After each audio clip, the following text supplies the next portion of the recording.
오늘 우리에게 주시는 하나님의 말씀은 사무엘상 18장입니다. 다윗이 블레셋의 골리앗을 물리쳤습니다. 그것은 다윗이 물매에 돌리는 실력이 있었을 뿐만 아니라 하나님을 전적으로 의지하였기 때문에 그렇게 된 것이죠. 우리도 하나님께 쓰임받는 인생이 되기 위해서는 실력을 갖추어야 됩니다. 그리고 또 하나님을 전적으로 의지하며 기도하는 것이 필요하겠죠. 우리 각자의 위치에서 그렇게 하면 됩니다. 학생이면 열심히 공부하면서 기도하고, 또 사업을 하면 하나님께 열심히 지혜를 구하며 부지런히 또 경영을 해가야 합니다. 내가 일을 하고 있으면 또 내 맡겨진 일들을 내가 성실하게 열심히 감당하면서, 그러면 또 기도하며 나아가야 합니다. 그럴 때 하나님께서 우리를 사용하시고 또 우리가 있는 곳마다 귀하게 열매 맺게 하실 줄 믿습니다. 우리 자녀들도 마찬가지입니다. 실력만 있다고 되는 것도 아니고, 또 하나님을 의지하는 마음이 있는데 게으르면 그것도 또 하나님 앞에 쓰임받기가 쉽지가 않습니다. 실력을 기르며 또 열심히 기도할 때 하나님 앞에 또 우리 자녀들 또 손주들이 귀하게 쓰임받게 될 줄 믿습니다. 다윗이 골리앗과의 싸움에서 이제 돌아오자 이스라엘의 군대 장관인 아브넬은 사울 왕에게 다윗을 이제 데리고 갑니다. 그렇게 사울 왕은 다윗을 만나서 다윗에게 너는 누구의 소생이냐 이렇게 묻게 되고, 다윗은 저는 이새의 소생입니다 라고 하면서 대화를 주고받습니다. 그렇게 하고 이제 다윗이 사울 왕을 만나고 나서 나오는데, 다윗을 기다리고 있는 한 사람이 있었습니다. 누가 기다리고 있었냐면 사울 왕의 아들인 요나단이 기다리고 있었습니다. 요나단은 다윗을 보자마자 다윗을 집으로 돌아가는 것을 허락하지 않습니다. 자신과 같이 머물러 있자고 하고, 그리고 나서 자신의 겉옷을 벗어 입혀주고, 그리고 자기의 군복과 칼과 활과 띠도 그렇게 다윗에게 주었습니다. 왜 그렇게 했을까요? 우리 1절 말씀 같이 읽어보겠습니다. 다윗이 사울에게 말하기를 마침에 요나단의 마음이 다윗의 마음과 하나가 되어 요나단이 그를 자기 생명같이 사랑하니라. 아멘. 요나단의 마음이 다윗의 마음과 하나가 되었기 때문입니다. 어떻게 하나가 되었을까요? 요나단은 하나님을 경외하는 마음이 있었습니다. 블레셋과 대치하고 있을 때 여호와의 구원은 사람이 많고 적음에 달리지 아니하였다라고 담대히 선포하면서 자기의 무기든 자와 함께 둘이서 블레셋을 공격하게 됩니다. 어떻게 그렇게 가능했냐면,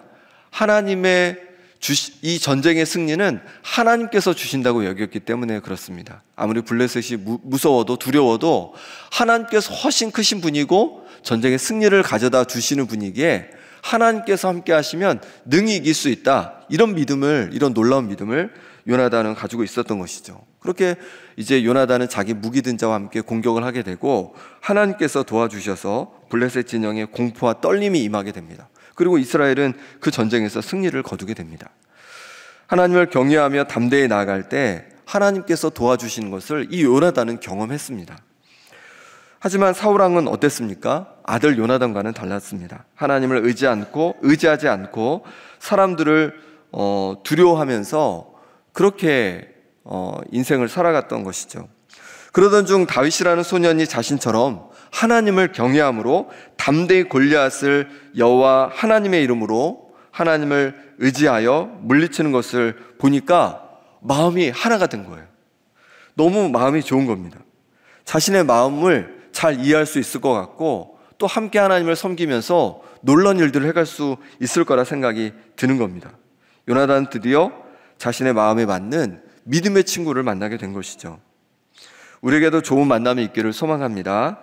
무엇보다도 믿음의 친구 만나기를 소망합니다. 믿음의 동역자 만나기를 소망합니다. 하나님을 의지하여 담대히 나아가는 그런 믿음의 친구, 그런 믿음의 동역자 말입니다. 어떤 문제가 있더라도 믿음으로 하나님 의지하며 담대히 나아가는 친구를 만나기를 원하고, 또 여러분이 그런 친구가 또 동역자가 되어주시길 소망합니다. 그럼 어디서 만나겠습니까? 구역에서 만나고, 또 교회에서 각 교회학교, 또 성가대 여러 곳에서 봉사하시면서 그곳에서 우리가 믿음의 친구와 또 믿음의 동역자를 만나야 하는 것이죠. 이렇게 믿음의 동역자를 만날 때 우리는 서로를 세워주며 굳건히 우리가 세워져 갈 줄 믿습니다. 우리 자녀들에게도 이런 좋은 믿음의 친구 만나기를 그런 은혜가 있기를 함께 기도해 주시기 바랍니다. 이스라엘 백성이 승리하고 돌아올 때에 여인들이 이스라엘 모든 성읍에 나와서 노래하며 춤추며 악기를 연주하며 사울왕을 환영하였습니다. 하지만 그녀들의 노래가 사울왕의 마음을 상하게 하였습니다. 우리 7절 말씀 같이 읽어보겠습니다. 여인들이 뛰놀며 노래하여 이르되 사울이 죽인 자는 천천히요 다윗은 만만이로다 한지라. 뭐라고 하냐면 여인들이 사울이 죽인 자는 천천히요 다윗이 죽은 자는 만만이다 이렇게 얘기하는 겁니다. 사실 이 말이 맞습니다. 사울이 전쟁에서 별로 한 일이 없습니다. 다윗이 골리앗을 쓰러뜨려서 이 전쟁에서 승리할 수 있는 그런 결정적 역할을 했죠. 그럼에도 자신이 왕이기 때문에 사울은 굉장히 기분이 좋지 않았던 것 같습니다. 8절 말씀을 제가 읽어보겠습니다. 사울이 그 말에 불쾌하여 심히 노하여 이르되 다윗에게는 만만을 돌리고 내게는 천천만 돌리니 그가 더 얻을 것이 나라 말고 무엇이냐 하고. 사울은 불쾌하고 노하였습니다. 그러면서 이제 다윗을 주목하게 됩니다. 그 마음속에 다윗을 향한 시기심이 생겼습니다. 백성들이 이렇게 다윗을 좋아하니 다윗이 이 나라 말고 더 얻을 것이 무엇이 있겠느냐 하면서 다윗을 시기하는 마음이 생기게 되었고 그 시기하는 마음은 미움으로 바뀌게 되었습니다. 그러자 어떤 일이 벌어졌을까요? 우리 10절 말씀 같이 읽어보겠습니다. 그 이튿날 하나님께서 부리시는 악령이 사울에게 힘있게 내림에 그가 집안에서 정신없이 떠들어대므로 다윗이 평일과 같이 손으로 수금을 타는데 그때 사울의 손에 창이 있는지라. 그 시기심과 미움으로 말미암아 강하게 악령이 사울을 사로잡고 맙니다. 악령에 사로잡힌 사울은 어떻게 하냐면 집안에서 정신없이 계속 떠들어대는 거예요. 우리가 누군가를 시기하고 미워하면 그 가운데 사탄이 틈을 탑니다. 그러니 우리는 우리의 마음을 잘 다스리는 것이 필요합니다. 시기심으로 미움으로 우리 마음이 채워지지 않도록 우리 자신을 잘 지키는 것이 필요합니다. 베드로 사도는 우리에게 이렇게 권합니다. 베드로전서 2장 1절부터 말씀해 보니까 그러므로 모든 악독과 모든 기만과 외식과 시기와 모든 비방하는 말을 버리고 갓난 아기들 같이 순전하고 신령한 젖을 사모하라. 이는 그로 말미암아 너희로 구원에 이르도록 자라게 하려 함이라. 너희가 주의 인자하심을 맛보았으면 그리 하라. 아멘. 베드로 사도는 모든 악독, 기만, 외식, 시기와 비방하는 말을 버리고 갓난 아기같이 순전하고 신령한 젖을 사모하라고 그렇게 말하고 있습니다. 순전하고 신령한 젖인 말씀을 사모하라는 것이죠. 그로 말미암아 우리가 구원에 이르도록 자란다고 말씀합니다. 하나님께서는 하나님의 자녀인 우리가 그냥 처음 예수님 믿은 그 상태로 있는 것이 아니라 우리의 믿음이 자꾸 자라가기를 원하십니다. 그런데 시기심은, 미움은, 외식은 우리가 자라는 것을 막습니다. 오직 우리가 순전함으로 하나님 말씀을 사모할 때 하나님 말씀이 우리를 자라게 해주시는 것이죠. 우리가 이렇게 잘못된 마음을 버려야 하는 또 다른 이유는 무엇이냐면 우리가 주님의 인자하심을 맛보았기 때문입니다. 하나님께서 우리가 하나님과 원수로 행할 때 오히려 당신 아들 예수님을 우리에게 보내주셔서 우리에게 인자하심을, 사랑을 베풀어 주셨습니다. 그 베푸신 사랑과 인자하심을 기억한다면, 그 은혜를 기억한다면 시기심과 미움과 악독과 비방에 사로잡히지 말라는 것입니다. 그 하나님의 인자하심을 기억하면서 우리의 마음을 시기심과 미움이 아닌 사랑으로 채워가야 함을 우리에게 말씀해주고 계신 겁니다.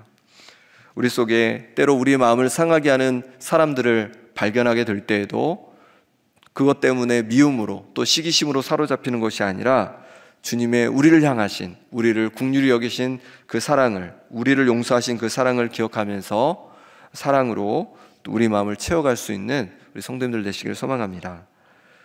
사울이 악령에 사로잡혀서 정신없이 떠들어대니까 예전처럼 다윗을 불러와서 다윗으로 하여금 수금을 타게 합니다. 그렇게 하면 예전에는 그 사울의 마음이 좀 이렇게 다시 회복되는 것을 경험했기 때문입니다. 평소처럼 다윗이 손으로 수금을 타는데 사울의 마음속에 다윗을 향한 미움과 시기심이 가득해서 자신의 손에 있던 창으로 다윗에게 2번이나 던져서 다윗을 죽이려 하게 됩니다. 하지만 그 두 번을 다윗은 잘 피하게 되었습니다. 그때 다윗은 어떤 생각을 하게 되었을까요? 12절 말씀 같이 읽어보겠습니다. 여호와께서 사울을 떠나 다윗과 함께 계심으로 사울이 그를 두려워한지라. 사울은 자신이 던진 창을 두 번이나 피한 다윗을 보면서 하나님께서, 자신은 또 악령에 자꾸 이렇게 사로잡히는 모습을 보면서 하나님께서 자신을 떠나서 다윗과 함께하고 계심을 명확히 알게 된 것이죠. 그로 인해서 어떻게 했다고 합니까? 다윗을 두려워하게 됩니다. 사울왕은 여전히 사람을 보고 있습니다. 전쟁에서는 백성을 두려워하여서 하나님 말씀에 불순종하더니 이제는 자신이 왕임에도 불구하고 다윗을 두려워하고 있는 것입니다. 사울은 다윗이 두려워 어떻게 하는가 하면 자기 곁에서 떠나게 하고 천부장으로 삼아서 백성 앞에서 출입을 하게 됩니다. 두려우니까 자기에게서 멀리 좀 보내버리는 것이죠. 14절 15절 말씀 제가 읽어보겠습니다. 다윗이 그의 모든 일을 지혜롭게 행하니라. 여호와께서 그와 함께 계시니라. 사울은 다윗이 크게 지혜롭게 행함을 보고 그를 두려워하였으나. 다윗이 그렇게 백성들과 출입하는 천부장의 역할을 감당하면서 어떤 일이 벌어지냐면, 다윗은 하나님께서 하심으로 말미암아 그렇게 사울 왕과 떨어져서 천부장 역할을 감당하면서도 그 모든 일을 지혜롭게 감당하는 겁니다. 그로 인해서 사울은 어떻게 합니까? 다윗을 또다시 두려워하게 되었고, 오히려 이스라엘 백성들은 다윗이 자신들 앞에서 출입하면서 여러 가지 일들을 지혜롭게 해결해 주니까 다윗을 더 사랑하게 된 것입니다. 이처럼 사울은 두려움 속에 살게 되었습니다. 하나님을 두려워하지 않고 경외하지 않으니 자신의 마음대로 사는 것 같았지만 그렇지 않았습니다. 오히려 다윗을 두려워하며 사람을 두려워하며 조바심 속에 살게 되었습니다. 그렇습니다. 우리가 하나님을 경외하지 않을 때, 하나님을 내 마음의 가장 큰 분으로 모시지 않을 때 우리는 자유로운 것이 아니라 사람을 더 두려워하게 되고 또 환경을 더 두려워하며 살게 되는 것이죠. 하지만 다윗처럼 하나님을 경외하며 살아갈 때 사람을 두려워하지 않고 담대히 살아갈 수 있습니다. 하나님께서 함께 하시니 하나님께서 부어주시는 지혜로 말미암아 맡겨진 영역들의 평안을 또한 맛보게 될 것입니다. 하나님을 두려워할 것인가, 사람을 두려워할 것인가? 하나님을 크게 볼 것인가, 사람을 크게 볼 것인가? 하나님을 크게 보고 하나님을 경외하는 우리 성도님들 되시길 바랍니다. 사울은 이제 다윗을 두려워하여 다윗을 없애려고 합니다. 방법을 궁리하다가 자신의 딸을 이용하기로 합니다. 자신의 큰 딸인 메랍을 준다고 하고 블레셋과의 싸움을 시켜서 블레셋 손에 이 다윗을 죽이려고 하는 것입니다. 하지만 다윗은 감히 자신처럼 가난하고 별 볼 일 없는 사람이 공주와 결혼한다는 것은 생각도 할 수 없다고 그런 의사를 전해옵니다. 사울도 다윗에게 약속한 시기에 자신의 맏딸 메랍을 아드렐이라는 사람에게 줘버립니다. 결혼을 시켜버립니다. 그 후에 사울은 자신의 또 다른 딸인 미갈이 다윗을 사랑한다는 것을 알게 되었습니다. 그래서 이번에는 제대로 한번 이것을 이용해 보려고 합니다.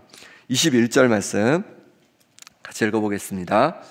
스스로 이르되 내가 딸을 그에게 주어서 그에게 올무가 되게 하고 블레셋 사람들의 손으로 그를 치게 하리라 하고, 이에 사울이 다윗에게 이르되 내가 오늘 다시 내 사위가 되리라 하니라. 사울은 딸을 다윗에게 주어서 뭐가 되게? 올무가 되게 하려 하였습니다. 올무가 되게 하려 하였습니다. 블레셋 사람들의 손으로 다윗을 치도록 하려 한 것이죠. 사울왕은 결혼 지참금으로 다른 건 안 받을 테니까 블레셋 백성의 포피 100개를 가져다 주면 그것을 결혼 지참금으로 여기겠다고 그렇게 말을 해 주었습니다. 다윗은 이 이야기를 듣고 결혼할 날이 차기 전에 부하들과 함께 가서 블레셋 사람 200명을 죽이고 그들의 포피를 가져와서 왕께 드리게 됩니다. 사울왕에게 주게 됩니다. 사울왕은 100개를 원했는데 다윗은 200명을 죽여서 그 포피를 가져왔습니다. 넉넉히 술을 채운 다윗을 사울왕은 사위로 맞을 수밖에 없었습니다. 사울왕은 미워하는 다윗을 죽일 올무를 놓았지만 그 올무에 다윗이 빠지지 않았고, 그뿐만 아니라 자신의 딸도 다윗을 사랑하는 것을 보게 되었습니다. 20절 말씀 같이 읽어보겠습니다. 29절입니다. 같이 읽겠습니다. 사울이 다윗을 더욱더욱 두려워하여 평생의 다윗의 대적이 되니라. 사울왕은 이제 다윗을 더욱더욱 두려워하게 되었습니다. 자신의 사랑하는 아들 요나단도 다윗을 사랑하고 자신 곁을 떠나게 하려고 천부장을 세웠더니 백성들이 또 다윗을 더 사랑하게 되고, 결혼을 미끼로 다윗을 죽이려 했더니 오히려 거기서도 살아날 뿐만 아니라 자신의 딸조차 이 다윗을 사랑하는 모습을 보게 됩니다. 이처럼 다윗이 하는 일마다 잘 해내고 자신의 올무에 빠지지 않고 자신의 주변 사람들에게 오히려 사랑을 더욱 받자 사울은 더욱더욱 다윗을 두려워하게 되었고 평생의 대적으로 여기게 되었습니다. 다윗은 점점 사람을 얻어가는 것이죠. 다윗이 언젠가는 자신의 왕위도 빼앗을 것이라 생각했기 때문입니다. 그렇습니다. 우리가 하나님을 경외하지 않을 때 우리는 더욱 두려움에 쌓이게 됩니다. 사람에 대한 두려움, 재물을 잃을 것에 대한 두려움, 인생길에 대한 두려움, 이런 두려움에 사로잡히게 되는 것이죠. 다윗은 그 와중에도 너무도 천부장으로서 역할을 잘 감당하였습니다. 우리 마지막 30절 말씀을 같이 읽어보겠습니다. 블레셋 사람들의 방백들이 싸우러 나오면 그들이 나올 때마다 다윗이 사울의 모든 신하보다 더 지혜롭게 행하며 이에 그의 이름이 심히 귀하게 되니라.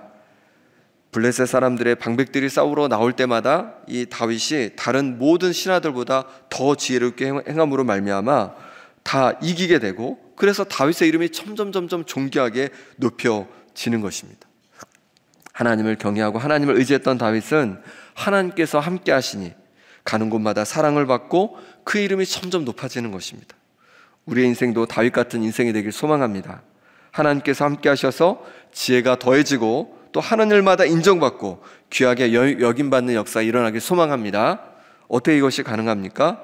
바로 하나님을 경외하는 마음, 하나님을 가장 큰 분으로 여기는 그 마음 때문에 다윗에게 이것이 가능했습니다. 우리의 자녀들에게도 이런 은혜가 있기를 소망합니다.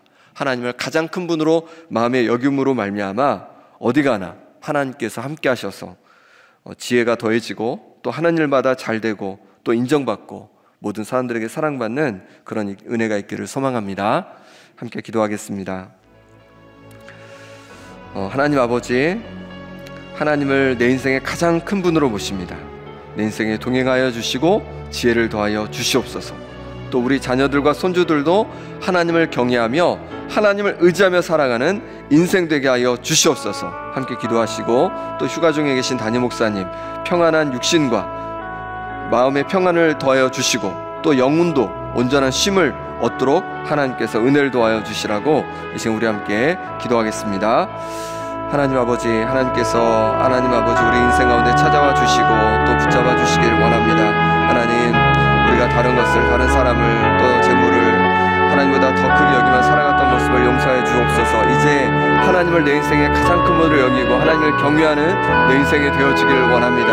하나님 아버지, 우리의 인생 가운데 동행하여 주시고 하나님 지혜를 더하여 주시고 좋은 만남들을 또한 더하여 주시옵소서. 하나님 아버지, 우리 자녀들, 손주들 하나님을 경외하며 하나님을 의지하며 살아가는 인생 되게 하여 주옵시고 그 앞길에 좋은 만남들을 하나님 더하여 주시되 믿음의 만남들을 더하여 주심으로 말미암아 하나님을 경외하고 의지하며 하나님께 붙들림 되어 살아가는 우리의 자녀들, 손주들 낼 수 있도록 하나님 인도하여 주옵소서.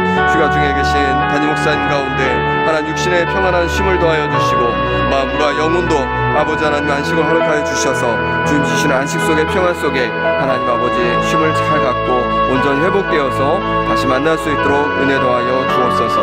하나님께서 오늘 하루도 하나님의 능력으로 우리와 동행하여 주시고 기름 부어 주셔서 하나님 기뻐하시는 삶으로 살아가게 하여 주시옵소서. 하나님 함께하여 주옵소서.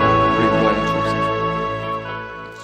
하나님 아버지, 우리가 인생을 살아가면서 하나님이 아닌 다른 것을, 다른 사람을 더 크게 보고 그렇게 살아왔던 모습들을 용서하여 주옵소서. 이제 하나님을 가장 큰 분으로 우리의 마음속에 모십니다. 하나님, 우리의 앞길을 인도하여 주시고 우리 가운데 지혜를 더하여 주시고 또한 온전히 하나님 앞에 붙들림 바 된 인생 될 수 있도록 은혜 더하여 주옵소서. 우리 자녀들도 하나님 함께하여 주셔서 하나님을 경외하는 귀한 자녀들 되어지길 원합니다. 하나님 아버지, 그 앞길에 좋은 믿음의 만남들을 더하여 주시고 지혜를 주시고 또 하나님을 온전히 의지함으로 말미암아 하나님께서 복 주시고 함께 하심을 맛보고 경험케 하여 주옵소서. 담임 목사님 휴가 중에도 하나님 육신의 강건함을 더하여 주시고 마음과 영혼의 안식을 주셔서 주님 주시는 그 풍성함을 안고 돌아오실 수 있도록 하나님 은혜 더하여 주옵소서. 예수 그리스도 이름으로 기도합나이다. 아멘.